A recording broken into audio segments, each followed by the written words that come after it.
गजा में सेहूनी दरिंदगी के बायस फाकों की सूरत हाल इंतहाई संगीन हो गई है।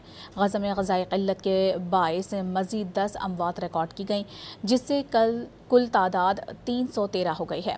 दूसरी जानिब इजरायली फ़ौज के दीगर कार्रवाइयों में मज़ीद 50 फ़लस्तीनी शहीद हो गए। खान यूनिस में बेघर अफराद के खैमों पर इजरायली फ़ौज के ड्रोन हमले में 3 फ़लस्तीनी शहीद हुए। इजरायली फ़ौज की जानिब से गजा में इमदाद तकसीम करने के मकामात के करीब भी हमले किए गए, जिनमें कम अज़ कम 12 फ़लस्तीनी जान से गए। तिब्बी अमले के मुताबिक शुमाली गजा में 4 अफराद उस वक्त शहीद हुए जब वो खाना लेने के लिए इंतज़ार कर रहे थे। गजा में सेहूनी दरिंदगी के बायस फाकों की सूरत हाल इंतहाई संगीन हो गई है। गजा में ग़ज़ाई क़िल्लत के बायस मज़ीद 10 अमवात रिकॉर्ड की गई, जिससे कुल तादाद 313 हो गई है।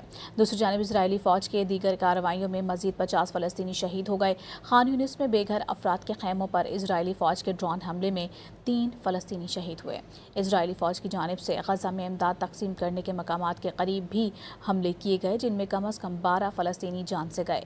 तिब्बी अमले के मुताबिक शुमाली गजा में 4 अफराद उस वक्त शहीद हुए जब वो खाना लेने के लिए इंतज़ार कर रहे थे।